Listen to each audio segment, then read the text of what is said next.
Hi there, my name is Tung Chiang. I'm a studio director of Heath Ceramics, and today I'm with Design Milk and for their DMTV Milkshake. Thank you for having me. And you're in my studio right now, and we are located in Bay Area, Mission area. And downstairs you will find our showroom as well as our factory as well. Heath Ceramics has been over 70 years old. It's founded in Bay Area by Edith Heath and Brian. And we are design manufacturing for dining ware tile as well. And I have been asked by Design Milk DMTV for a few questions. They folded it and put it in this bowl, and I'm going to select a few and then I'll answer them for them.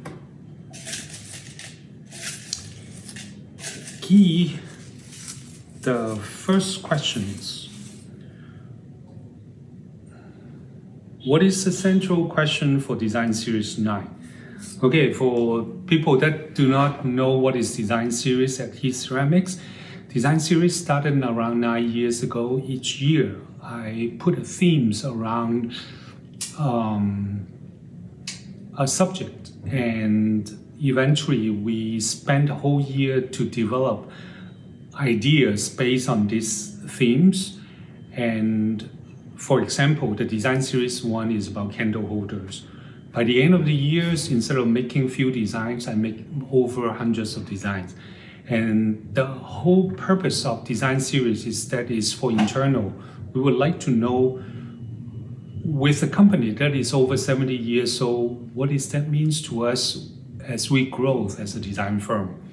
So the Design Series is about giving our opportunities to able to design in a vast scale and then in different perspective, and then eventually we can find what we learn from each design. So Design Series has been over 9 years now. This year is Design Series 9, and the theme is about planter.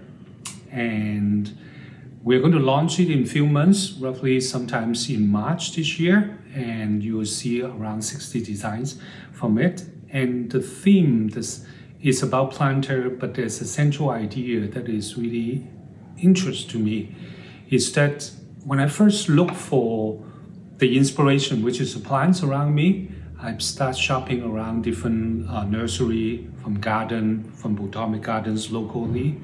And I eventually find out that like most of the product I see around us is more or less the same. And the choice is quite limited. And I thought it's quite strange because I know there's many people's loving plants out there. And with this limited choice, I'm kind of surprised by it. But eventually, I have this comparison in my head is that when you go to a supermarket or even farmer markets, the produce that you see more or less actually is the same. You may see apple, oranges, you may see carrots, spinach, you may see onion, and most of the ingredients more or less is the same. I think as an audience from a supermarket, as a consumer, I don't necessarily look for something different and unique all the time. But yet, I realize is that when I buy something from the supermarket, that carrots or onion or leek, whatever they are, they eventually will turn into something else. And that is because of me. It's going to put my own spin and turn it to be a different recipe to someone else. So in terms of plants, which is a really interesting thing, is that oftentimes we buy a plant and we don't even unpot it. We'll put it in a bigger ceramic pieces and we call the end of it. So there's a missing connection that I thought how our audience could be putting their thought into plants that they may look familiar, but yet they can inject their personality in it. So that becomes the central theme of this Design Series 9.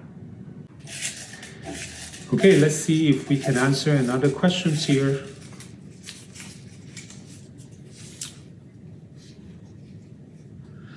How do you design to move from industrial design to ceramics? So, before I moved from industrial design to ceramic design, I actually moved from advertising to industrial design first. I started out as working in advertising and study in Hong Kong when I grew up, and then I worked in advertising for around 9 years to 10 years, And when I left, I was a creative director on an advertising agency. And I love my job. Being creative in advertising taught me a lot. But yet at the same time, because the nature of the creativities is about built on someone else's product, I feel like there's a disconnect to it. I want to eventually spend the energy to design something for myself and also design something from myself to someone directly. So I moved to US around 2000. I went back to Art Center Pasadena to study furniture design. After a few years, I actually find opportunities working in Bay Area as an industrial design. Even though I'm not trained from industrial design, but I feel like with the skill set from advertising, graphics, and furniture design is well prepared me to take the next job. I started out around 2004 in San Francisco as an industrial designer, and I love my job, and it's really fulfilling to able to see a product eventually reach to audience hand. But the process is quite slow, and it's also the media is not as direct as I want.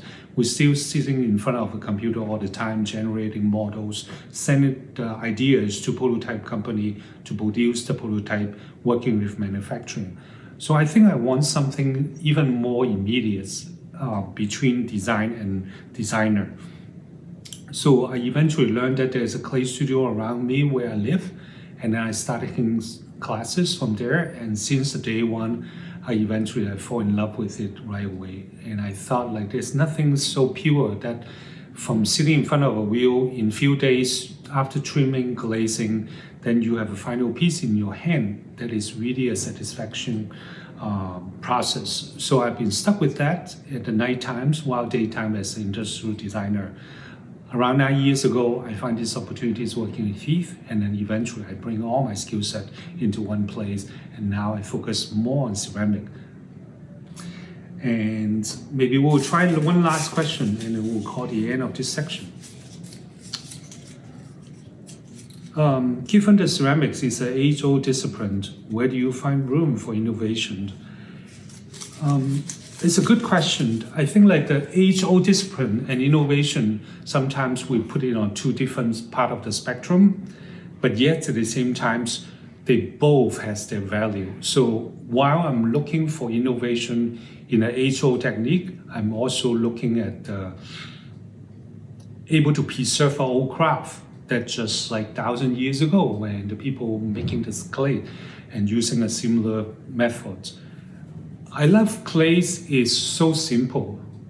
The technique itself didn't evolve that much. We eventually, right now, you can say there's 3D printer, we can do so much more with it. We may have a different temperature of clay and glaze, and the manufacturing techniques has been changing. I'm sure those aspects will be continue changing as well. But if you look at it as not just a skill set, but as a media, then you will know the innovation could be unlimited. Like anything else, a painting could be done in 1,000 years old, will be very different. Even now that with a young painter, to pick up that medium, go to paint something else, could be telling a very different story. It could be very different as well. Because who we live in, where we live in now is very different to the time that we have before. Also, the environment around us asks us a lot of questions. Like right now, with the climate change, with the limited resources, we look at clays in a very different aspect, at least from my perspective. One is that we truly honor something that is just come from the ground, is so natural to us, but yet at the same time, we ask ourselves, how can we really treasure it? How can we make the effort make sense to what we make? And that is the part that I think is still require a lot of innovation to think about what we want in future. So here's all my questions and answer for you guys today. Thank you for Design Milk having me today, and I'm glad to be part of this. Thank you all. Bye.